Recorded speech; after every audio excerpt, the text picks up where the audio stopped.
অবশেষে রামিসার মা বলল যে আমি একটা চিৎকার শুনেছিলাম,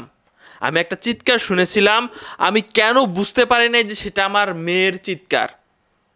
ঘটনার দিন কি ঘটেছিল, কিভাবে আসলে তাকে নিয়ে যাওয়া হলো একদম পাশাপাশি ফ্ল্যাট, তাদের সাথে কোনদিন কথাবার্তাও হয় না সোহেলদের সাথে, কারণ সোহেলরা মাত্র 2-3 মাস যাবত এসেছে। প্রশ্ন এখানে আরেকটা উঠেছে যে বাসা ভাড়া দিচ্ছে আসলে কাদের সাথে, কাদের থাকার একটা বাসা ভাড়া দেওয়া হচ্ছে, এটা নিয়েও প্রশ্ন আসে। প্রথমে বলতেছি যে তার মায়ের বক্তব্য কী ছিল, যে সকালবেলা উঠে তাকে বলেছে যে তুমি রেডি হও, ব্রাশ ট্রাশ করে রেডি হও, তুমি ইয়াতে যেতে হবে। তো তখনই তার বড় বোন তার চাচার বাসায় যাবে, সে বায়না ধরেছিল যে সেও তার সাথে যাবে। তো তার বড় বোন বলতেছিল যে 5-6 মিনিট লাগবে, তুই থাক, আমি আসতেছি। এই বলে বড় বোন বের হয়ে যায়।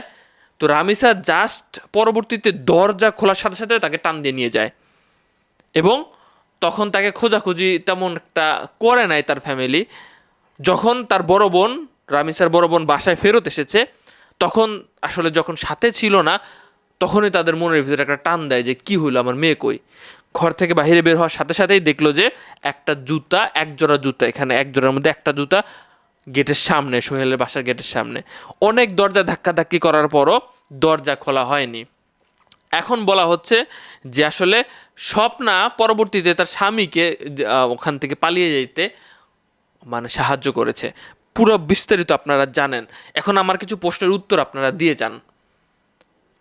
দেশ যিনি চালাচ্ছেন তারাও মেয়ে আছে, বিভিন্ন জায়গায় তাকে আমরা যেতে দেখি। এই ফ্যামিলির কাছে উচ্চ লেভেলের পর্যায়ের কে গিয়ে সান্ত্বনা দিয়েছে, এবং তার বাবার যে প্রশ্ন, একটা মাত্র প্রশ্ন, আপনারা বিচার করতে পারবেন না। এখন আমিও বলতে বাধ্য হচ্ছি যে এই বিচারটা আসলে দীর্ঘ প্রক্রিয়ায় চলে যাবে। আমি যত উচ্চ মাধ্যম আছে, আজকে বক্তব্য সবার আপনি শুনেছেন, আমাদের একজন বললেন 7 দিনের মধ্যে তদন্ত কমিটি মানে তদন্ত শেষ করে চার্জশিট জমা দেওয়া হবে। এরপরে আর আমাদের দায়িত্ব থাকে না, এরপরে আদালত পুরো বিষয়টা দেখবে। সেখানে আসামি পক্ষের মানুষজন সময় চাইতে পারে, বিভিন্ন ইয়ে করে সময় নষ্ট করতে পারে, এবং তারা বিভিন্নভাবে আপিল করতে পারে, এবং একটা দীর্ঘ লাইন বলতে পারেন, দীর্ঘ এতদিন আমরা ভুলে যাব এটা, আবার নতুন আরেকটা ইস্যু আসবে। তো আপনাদেরকে কেউ কি ভরসা দিয়েছে, এই যে আপনারা যে এত কিছু বলতেছেন যে বিচার এখনই করে ফেলো 2-3 দিন, 5 দিন, 7 দিনের মধ্যে, আপনারা বলতেছেন বিচার করতে, কিন্তু আমি শুনলাম যেটা যেটা বলতেছে তারা, যে তড়িঘড়ি করে কোনো কিছু করা আসলে ভালো হবে না। এখানে আমার প্রশ্ন হচ্ছে, যেখানে আসামি নিজে সকল কিছু স্বীকার করে, সেখানে আর এত সময় লাগার দরকার কি? বলা হচ্ছে যে একটা আইন প্রয়োগ করতে গেলে অনেক কিছু ভেবে চিনতে দেখা হয় যে কোন অন্যায় হচ্ছে কি না, এটা একটা সময়ের ব্যাপার, এবং সেটা যুগের সাথে তাল মিলিয়ে আইন আপডেট হচ্ছে। অর্থাৎ আমাকে এখনো পর্যন্ত কেউ নিশ্চয়তা দেয়নি যে আগামী 1 মাস, 2 মাস, 3 মাস, 1 বছর, 2 বছর, 5 বছর, 10 বছর, কয় বছর পরে এটার বিচার কাজ কমপ্লিট হবে। আসিয়ার বিচার কাজ এখনও কমপ্লিট হয় নাই, সর্বোচ্চ সাজা হয়ে গেছে, কার্যকর হচ্ছে না। আমি এখনো পর্যন্ত কোনো কিছু নিশ্চয়তা পাই নাই। তার এলাকার মানুষজন রাস্তায় নেমেছে, তার বন্ধু বান্ধবীরা রাস্তায় নেমেছে, সুশীল সমাজ, বিভিন্ন নায়ক নায়িকা থেকে শুরু করে সবাই স্ট্যাটাস দিচ্ছে। আদেও কি এটা করা সম্ভব? সম্ভব না। আপনি রামিসার কথা বাদ দেন, আগের ঘটনাগুলোরই একটা দৃষ্টান্ত স্থাপন করতে বলেন, পারবে না। এজন্য বললাম যে আসলে প্রকৃতপক্ষে আমি কোনো নিশ্চয়তা পাচ্ছি না।